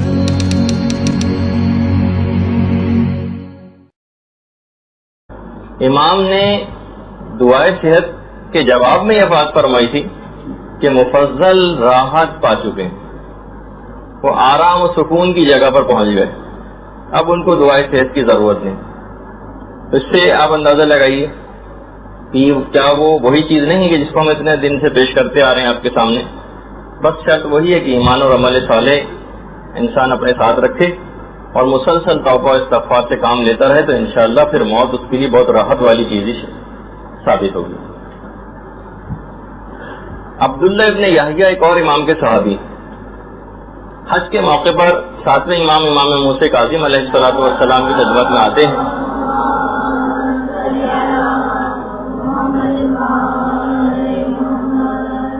امام نے عبداللہ سے کہا کہ عبداللہ جتنا بھی عمل خیر کرنا چاہو کر لو کیونکہ تمہاری موت قریب ہے. عبداللہ ابن یحییٰ رونے لگی. امام نے کہا کہ عبداللہ کیوں رو رہے؟ کہا کہ مولا آپ نے مجھے میری موت کی جو خبر سنائی. کہا اچھا تو خوشخبری بھی سن لو, تم ہمارے شیعوں میں سے ہو اور خیر پر ہو. یعنی اصل بڑی بات یہ نہیں ہے, مثلا عبداللہ یہ بھی کہہ سکتے تھے کہ مولا پھر مجھے طول عمر اور درازی عمر یہ سب آپ میرے لیے اس کی بات کریں, اس کی کوشش کریں, یا پروردگار سے میرے لیے سفارش کریں کہ مجھے موت نہ آئے. نہیں, موت تو آنی تھی. عبداللہ ابن یحییٰ کو امام نے خوشخبری سنائی کہ اصل چیز یہ ہے کہ تم ہمارے شیعوں میں سے رہو اور تم خیر پر ہو. اس کا معنی یہ ہوئے کہ بہرحال امام کو کوئی بھی بے عمل شیعہ قبول نہیں, امام کو بے عمل شیعہ قبول نہیں. ابو حمزہ امام کے ایک صحابی تھے. ابو حمزہ کے متعلق ایک دفعہ امام نے لوگوں سے پوچھا کہ مولا, امام نے پوچھا کہ بتاؤ کہ ابو حمزہ کا آج کل کیا حال ہے؟ لوگوں نے کہا کہ مولا وہ تو بالکل صحت مند ہے. امام نے فرمایا کہ ابو حمزہ کو میرا سلام کہنا. روح کو قبض کر لیا اور اسی قبر کے اندر جو ایک آدمی قبر کھود رہا تھا کسی کے لیے, اسی قبر کے اندر حضرت موسیٰ دفن ہوئے. پھر امام صادق نے یہ بات بیان فرمائی, فرماتے ہیں کہ وہ آدمی اصل میں ملک الموت تھا کہ جو اس طریقے سے قبر کو کھود رہا تھا. اور بہرحال حضرت موسیٰ اس کے اندر آئے اور پھر جنت میں اپنا مقام نظر آیا اور دعا کی, اور اس کے بعد پھر ان کو موت آئی. یہی وجہ ہے کہ امام فرماتے ہیں کہ موسیٰ کی قبر کا کسی کو پتہ نہیں چل سکا. اچھا آپ بھی ایسا کر سکتی ہیں اگر کسی کو, جیسے کہ ہماری اکثر گفتگو میں آتا بھی رہا ہے کہ اگر کوئی شخص چاہے کہ میری عمر طویل ہو جائے اور میں زیادہ سے زیادہ رہا ہے آخرت کو جمع کر لوں تو ٹھیک ہے. بہت سارے ایسے طریقے ہیں کہ آپ باقاعدہ اپنی عمر کو بڑھوا بھی سکتی ہیں. اور لوگ بھی آتے تھے امام کے پاس اور آ کر کہتے تھے کہ مولا, باقاعدہ لوگوں نے آ کر امام سے دعائیں کروائیں طول عمر کی, اور امام نے دعا کی تو اب یہ اس بات سے تو کوئی فرق نہیں پڑتا نا، نہ تو امام زمانہ کو فرق پڑتا ہے نہ دیگر ائمہ کو اس سے پہلے فرق پڑتا تھا کہ آپ اس وقت یہاں بیٹھ کر بھی اگر دعا کریں طول عمر کی، اور وہ بھی امام زمانہ سے براہ راست بھی اگر مانگیں تو آپ کو اس کا بھی فائدہ اور جو آپ کی خواہش ہے وہ پوری ہو سکتی ہے، امام تک چیز جائے گی، اور اس کے بعد امام پروردگار عالم سے دعا کریں گے اور عمر کو تبھی کر سکتے ہیں۔ حماد ابن عیسیٰ 7ویں امام کے ایک صحابی ہیں، حماد ابن عیسیٰ 7ویں امام کی خدمت میں آتے ہیں اور کہتے ہیں کہ مولا مجھے میرے لیے دعا کریں کہ پروردگار میرے گھر میں برکت عطا کرے۔ زوجہ کے سلسلے میں انہوں نے امام سے دعا کروائی، اپنی اولاد کے سلسلے میں دعا کروائی، اپنے خادموں کے سلسلے میں دعا کروائی، یعنی جتنی بھی ایک آسائشیں اور آرام ایک زندگی میں کسی بھی مومن کو حاصل ہو سکتا اس کے لیے امام سے دعا کروائی، اور کہا کہ مجھے زیادہ سے زیادہ حج کرنے کی بھی دعا دیں۔ امام نے اسی وقت 7ویں امام نے دعا کے لیے ہاتھوں کو بلند کیا اور کہا کہ اے اللہ محمد و آل محمد پر رحمت نازل فرمائیے، موت کو ناپسند کرنا، اعمال خیر کو زیادہ سے زیادہ انجام دینے کے لیے موت کو ناپسند کرنا، یہ تو کوئی مذموم بات نہیں ہے اور ممدوح قابل تعریف ہو سکتی۔ بہت سے انبیاء علیہم السلام نے بھی موت کو ناپسند کیا تھا۔ حضرت ابراہیم کے پاس ملک الموت اکثر آیا تھا اور اس کے بعد آ کر ملک الموت واپس چلا گیا، تو پروردگار عالم کی طرف سے ملک الموت کو یہی جواب ملا تھا کہ ابراہیم کو چھوڑ دو کیونکہ وہ میری اور عبادت کرنا چاہتے ہیں۔ ایک دفعہ پھر روایات میں ملتا ہے، باقاعدہ علل الشرائع کے اندر جو روایت ہے شیخ صدوق نے لکھی ہے کہ ایک دفعہ حضرت ابراہیم نے ایک بوڑھے شخص کو جو بہت زیادہ بوڑھا ہو گیا تھا کھانا کھاتے دیکھ لیا کہ وہ کھانا اٹھا کے اپنا لقمہ منہ میں لے کر جاتا ہے اور کبھی لقمہ ادھر نکل جاتا ہے کبھی ادھر نکل جاتا ہے اور منہ تک بھی نہیں پہنچ پاتا۔ تو ایسی زندگی تو ابراہیم کو پسند نہیں تھی کہ بڑھاپے میں اس انداز کی نوبت آ جائے، اور جب زندگی گویا کچرے کوڑے کا ڈھیر اور ایک بوجھ محسوس ہونے لگے اس کے باوجود بھی انسان طول عمر کو حاصل کرے۔ پھر اس کے بعد ابراہیم نے پروردگار عالم سے دعا کی، پروردگار مجھے اب اس زیادہ عمر کی کوئی ضرورت نہیں ہے، تو نے جو مناسب عمر میرے لیے سوچی ہوئی ہے بس اس کے اندر ہی مجھ کو موت دے دی۔ اسی طریقے سے ہمارے چھٹے امام جعفر صادق علیہ الصلوۃ والسلام بھی فرماتے ہیں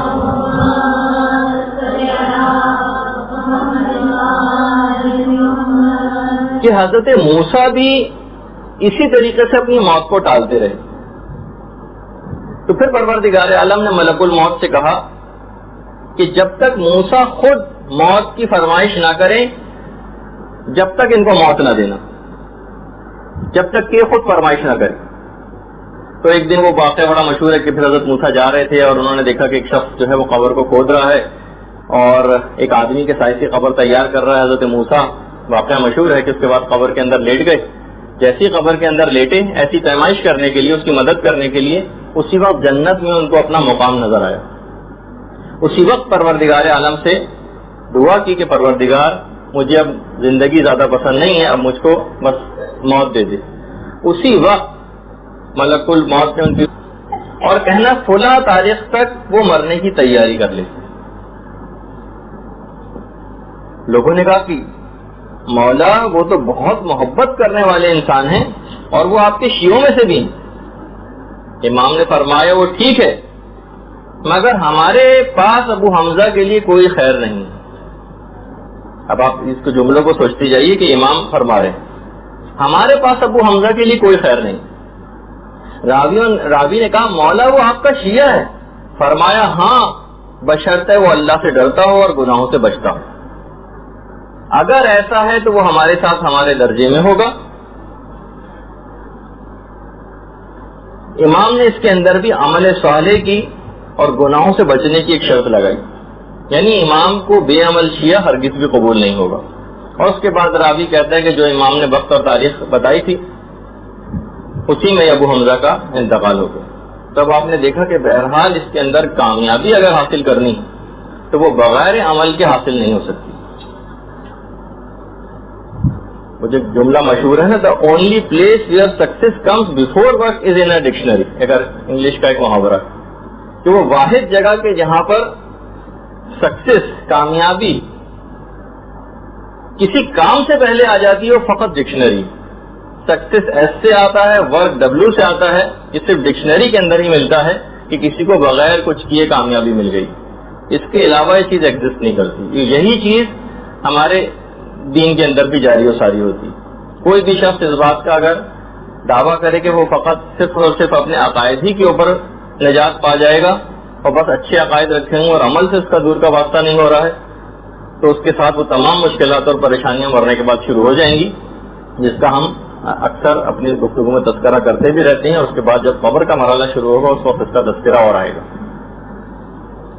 اچھا، اب بہرحال اتنی ضرور بات ہے، وہ جو ہم نے پچھلی دفعہ 2-3 اقسام لوگوں کی بتائی تھی موت کے حوالے سے، کہ موت کو ناپسند کرنا.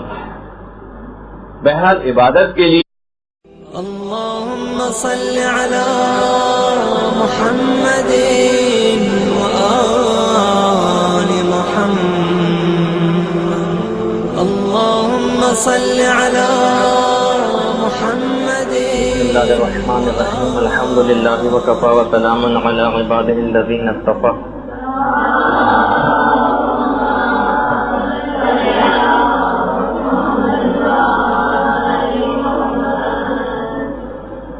آج کچھ ٹیکنیکل خامیوں کے باعث تھوڑی تاخیر سے ہماری گفتگو شروع ہو رہی ہے. موت جیسے خوفناک موضوع کے اوپر ہماری آج نویں تقریر ہو رہی ہے. وہ چیز کہ جسے ائمہ معصومین علیہم السلام بہت خوشی اور راحت کی چیز قرار دیتے تھے،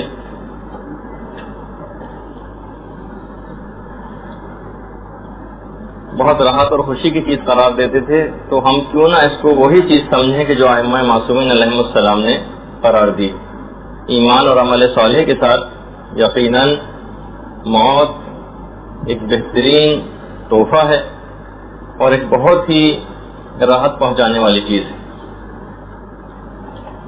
لوگ آئے امام کے پاس اور فرماتے ہیں کہ مولا، کوفے میں آپ کے ایک صحابی مفضل ابن عمر، یہ وہی مفضل ہیں جن کی توحید مفضل والی روایت بہت مشہور.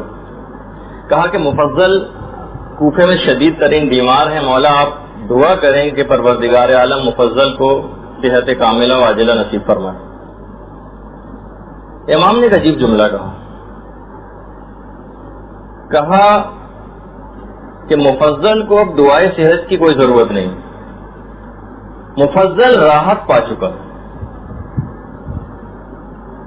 اس کے 3 روز بعد جب کوفے سے کچھ لوگ آئے تو انہوں نے وہی بات آ کر بتائی کہ مفضل کا فلاں وقت میں فلاں تاریخ کو انتقال ہو گیا تھا.